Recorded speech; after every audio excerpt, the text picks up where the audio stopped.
Dear student, आज के session हम फ्यूचर परफेक्ट कॉन्टिन्यूअस टेंस को फुल डिटेल के साथ पढ़ने वाले हैं। सबसे पहले हम इसके बेसिक फैक्ट के बारे में जानेंगे कि फ्यूचर परफेक्ट कॉन्टिन्यूअस टेंस का प्रयोग क्यों किया जाता है और कहाँ किया जाता है। तो सबसे पहले ये जो वर्ड है हमारे पास फ्यूचर परफेक्ट कॉन्टिन्यूअस टेंस, जो इसका नेम है, इसको समझ लेते हैं। फ्यूचर का मतलब भविष्य में जो काम कर रहे होंगे उसके बारे में हम बात करेंगे यहाँ पर परफेक्ट कॉन्टिन्यूअस के साथ। यहाँ पर परफेक्ट वर्ड आ रहा है तो याद रखना है कि इससे पहले जितने भी हमने परफेक्ट कॉन्टिन्यूअस पढ़े हैं, यानी कि present perfect continuous, past perfect continuous, उसमें भी हमने पढ़ा है कि हमेशा इसके परफेक्ट टेंस की हेल्पिंग वर्ब को लेता है। तो ये हमें पता होना चाहिए कि फ्यूचर परफेक्ट टेंस की हेल्पिंग वर्ब क्या होगी। तो फ्यूचर परफेक्ट टेंस की हेल्पिंग वर्ब होती है विल हैव। जब हेल्पिंग वर्ब होगी तो उसके साथ बीन लगना जरूरी है, क्योंकि एक परफेक्ट कॉन्टिन्यूस, परफेक्ट के साथ कॉन्टिन्यूस लग जाता है तो उसकी परफेक्ट की हेल्पिंग वर्ब विल हैव है, उसके साथ बीन का प्रयोग हो जाता है। और जब बीन का प्रयोग होगा तो कॉन्टिन्यूस है, यानी कि वर्ब के साथ आईएनजी होना बहुत जरूरी है।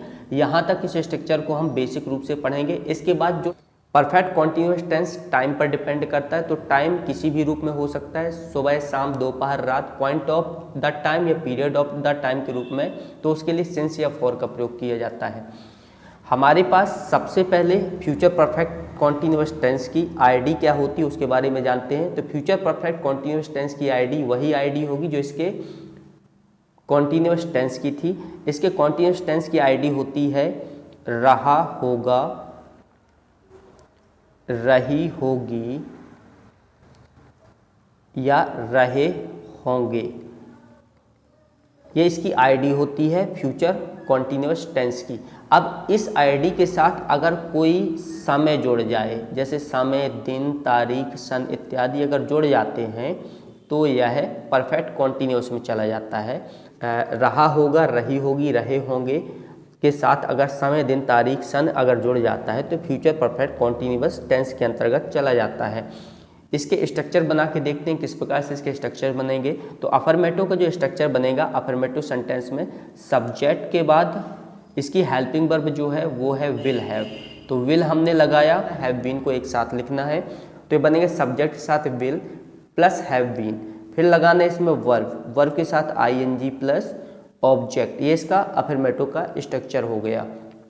इसके बाद नेगेटिव का स्ट्रक्चर जो बनेगा, सब्जेक्ट के साथ विल लगेगा, विल के बाद नॉट होगा, नॉट के बाद हैव बीन एक साथ रहेगा। इसको अलग अलग नहीं करना है, जैसे हमने इससे पहले के परफेक्ट कॉन्टिन्यूअस, जैसे present perfect continuous, past perfect continuous हमने पढ़ा है, बीन से पहले नॉट का प्रयोग होता है, जबकि यहाँ पर हैव बीन एक साथ है। तो याद रखना है हैव बीन से पहले नॉट का प्रयोग होगा।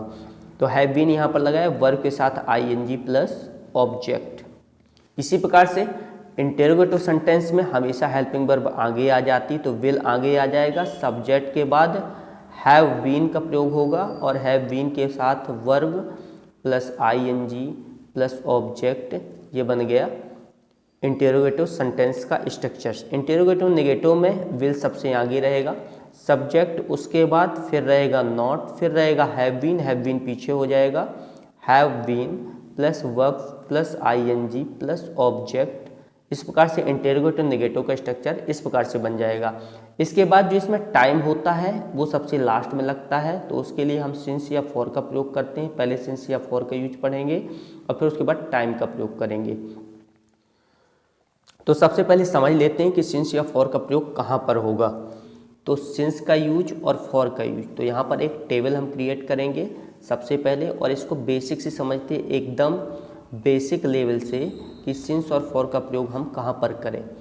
तो सबसे पहले तो आप ये समझ लीजिए कि सिंस का प्रयोग पॉइंट ऑफ द टाइम के साथ होता है। Point of the time, point of the time का मतलब होता है निश्चित समय, एकदम निश्चित समय जो हो वहाँ पर हम सिंस का यूज करते हैं। और जहाँ पर अनिश्चित समय होता है, यानी कि पीरियड ऑफ द टाइम, तो वहाँ पर हम पीरियड ऑफ द टाइम के साथ हम फॉर का यूज करते हैं। डेज नेम, यानी दिनों के नाम से पहले हम सिंस का प्रयोग करेंगे, जैसे since Monday, since Tuesday, since Sunday. इस तरह से हम इसमें डेज नेम कोई भी हो, Sunday, Monday, Tuesday, Wednesday, Thursday, Friday, Saturday, सभी के साथ सिंस का प्रयोग होगा। अब इन्हीं डेज को अगर मैं यहाँ पर काउंट कर दूँ, जैसे 7 डेज कर दूँ इसको, तो अगर मैं इसको काउंट कर रहा हूँ 7 डेज, 365 डेज, 270 डेज, कितना भी अगर उसे काउंट कर रहे हैं तो वहाँ पर हम फॉर का यूज करेंगे, जैसे फॉर 7 डेज। इसी प्रकार से यहाँ पर हम यूज करें मंथ्स का, तो यहाँ पर अगर मंथ्स नेम दिए हुए हैं तो मंथ्स नेम के साथ जनवरी से लेकर दिसंबर तक जितने भी मंथ्स नेम हैं उनके साथ सिंस का यूज होगा। सिंस जनवरी, सिंस फरवरी, सिंस मार्च, तो सिंस नवंबर, सिंस दिसंबर, सिंस का यूज होता है हमेशा मंथ्स नेम के साथ। उसी प्रकार से महीनों के नाम के साथ सिंस का यूज हो गया। और इसी मंथ्स को यदि हम काउंट करके बोलें, जैसे 4 माह, 5 माह, 6 माह, 8 माह, 10 माह, तो अगर उसको हम काउंट कर रहे हैं, जैसे मैंने यहाँ पर 7 मंथ्स लिख दिया या 8 मंथ्स, कुछ भी लिख दिया, मंथ्स को अगर काउंट कर दिया तो वहाँ पर फॉर के यूज है, जैसे फॉर 7 मंथ्स। अगर यहाँ पर हम ईयर्स का नेम बोल रहे हैं, ईयर्स नेम यानी सेशन का नाम, जैसे बोलते हैं ईयर्स नेम अभी चल रहा है 2023 दिसंबर का, 2023 दिसंबर चल रहा है, तो 2023 ये इसका नाम है, सेशन है, तो हम सिंस 2023 किसी भी सेशन या सन के साथ हमेशा सिंस का प्रयोग होता है। अब ईयर्स को आप काउंट कर लीजिए, जैसे बोले 4 वर्ष, 5 वर्ष, 6 वर्ष, तो 4 ईयर्स अगर मैंने बोला तो यहाँ पर फॉर का यूज हो जाए, फॉर 4 ईयर्स। तो ये होते हैं पॉइंट ऑफ द टाइम, मतलब यहाँ पर एग्जैक्ट हम टाइम बता रहे हैं, डे बता रहे हैं, मंथ बता रहे हैं, ईयर बता रहे हैं, बट यहाँ पर एक पीरियड बता रहे हैं कि 7 वर्षों में, 7 दिनों में, या 7 माह में, या 4 वर्ष में, इस तरह से हम इसका प्रयोग कर रहे हैं, तो यहाँ पर फॉर का यूज हो जाएगा। इसके साथ साथ हमेशा जहाँ पर ओ क्लॉक यानी कि बजे वर्ड आ जाए, जैसे 4 बजे, 5 बजे, 6 बजे, तो वहाँ पर सिंस का प्रयोग होता है, जैसे सिंस 7 o'clock, सिंस 8 o'clock, ऐसे हम बोल रहे हैं। लेकिन यहीं पर अगर हम घंटे में से कन्वर्ट करने 5 घंटे, 6 घंटे, 7 घंटे, तो फॉर का यूज है, जैसे फॉर 4 आवर्स। जैसे मैं इसको बोलूँ यहाँ पर सिंस 2 o'clock हो जाएगा। और अगर यहाँ पर मैं इसी को घंटे में कन्वर्ट कर दूँ तो मैं लिखूँ 2 घंटे से, तो 2 आवर्स, 2 आवर्स, ऐसे, तो फॉर 2 आवर्स, तो हमेशा इसके साथ फॉर का यूज हो जाएगा घंटे के साथ। साथ में हमें यहाँ पर ये ध्यान देना है, जैसे यहाँ पर कोई पॉइंट ऑफ द टाइम जैसे दिया हुआ है, सुबह, शाम, दोपहर, रात, मॉर्निंग, इवनिंग, ऐसे दिया हुआ है, तो इसके साथ हमेशा मॉर्निंग, इवनिंग, सिंस का प्रयोग होता है।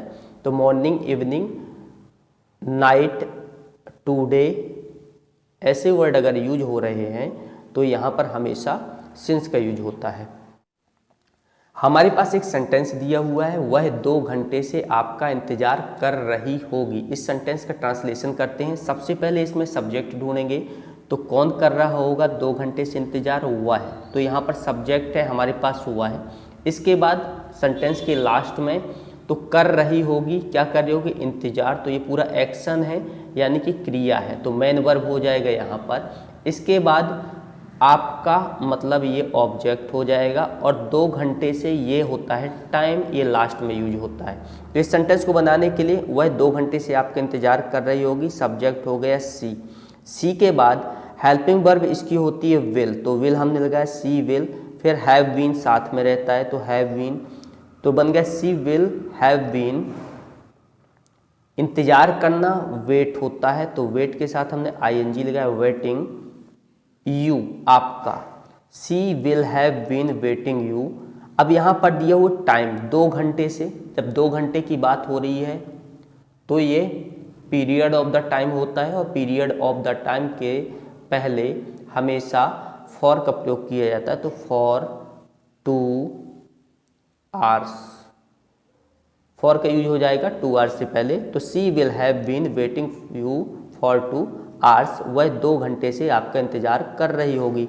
नेगेटिव में अगर बनाना है तो बनेगा she will not have been, she will not have been waiting you for 2 hours, वह 2 घंटे से आपका इंतजार नहीं कर रही होगी। इंटेरोगेटिव में अगर बनाना है तो विल आगे रहेगा, विल के बाद सी का प्रयोग होगा, फिर आएगा have been, will she have been waiting you for 2 hours, क्या वह 2 घंटे से आपका इंतजार कर रही होगी। एक क्वेश्चन हो जाएगा यहाँ पर इंटेरोगेटिव में। इंटेरोगेटिव नेगेटिव में नॉट आ जाता है तो यहाँ लगाएंगे will she not have been, क्या वह 2 घंटे से आपका इंतजार नहीं कर रही होगी, तो will she not have been waiting you for 2 hours. इस प्रकार से इसका ट्रांसलेशन हो जाएगा। तो इस प्रकार से हमने इसे 4 प्रकार के सेंटेंस बनाए हैं, अफर्मेटिव में, नेगेटिव में, इंटेरोगेटिव, नेगेटिव में। हमारे पास एक सेंटेंस और दिया हुआ है, वे सन 2005 से यहाँ रह रहे होंगे। रहने की बात हो रही यानी कि लिव। तो यहाँ पर सब्जेक्ट हमारे पास है वे, रह रहे होंगे मतलब लिव, और यहाँ मतलब कोई एक प्लेस है, और ये सन 2005 से यह यहाँ पर टाइम है। तो वे के लिए दे का प्रयोग, दे के बाद लगता है यहाँ पर विल, तो दे विल हैव बीन। रहने के लिए लिव हमने किया तो लिविंग, और यहाँ के लिए here, they will have been living here सन 2005 से। यह पॉइंट ऑफ द टाइम है, और पॉइंट ऑफ द टाइम के साथ सिंस का यूज होता है, यानी कि सन के या वर्ष के नाम से पहले सिंस का यूज होता है। तो सिंस, और सन के लिए हम सेशन का यूज कर सकते हो, सेशन 2005। तो लिख सकते हैं they will have been living here since session 2005, या फिर सिंस 2005, ये भी हमसे राइट कर सकते हैं। नेगेटिव अगर बनाएंगे तो बनेगा they will not have been living here since session 2005। वे सन 2005 से यहाँ नहीं रह रहे होंगे। इंटरोगेटिव सेंटेंस में हमेशा हेल्पिंग वर्ब आगे आ जाती, तो विल आगे आ जाएगा। Will they have been living here since session 2005, क्या वे सन 2005 से यहाँ रह रहे होंगे, ये बन जाएगा इंटरोगेटिव सेंटेंस। इंटरोगेटिव नेगेटिव में अगर बनाना है तो will they not have been living here since session 2005, क्या वे 2005 से सन 2005 से यहाँ नहीं रह रहे होंगे।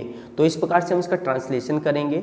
सबसे पहले हमें इसमें ये ध्यान रखना है कि हमेशा इसमें विल हैव बीन का प्रयोग होता है। विल के बाद अगर हम नेगेटिव सेंटेंस बनाते तो विल के बाद नॉट का प्रयोग होगा, फिर हैव बीन का प्रयोग है। हैव बीन को हम साथ में रखेंगे, पूरे स्ट्रक्चर में हम साथ में रखेंगे इसे, तो इसमें डाउट नहीं रहेगा। और इंटेरोगेटिव में इसका जो हेल्पिंग वर्ब है विल, आप इसमें हैव बीन को सपोर्टिंग वर्ब के रूप में ले सकते हैं जो विल के साथ आता है, तो सपोर्टिंग वर्ब अलग रहेगी।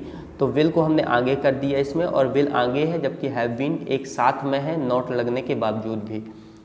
तो आई होप आज का सेशन आपको समझ में आया होगा। यदि आज का सेशन आपको यूजफुल लगा हो तो हमारे इस वीडियो को लाइक करें और शेयर करना बिल्कुल न भूलें।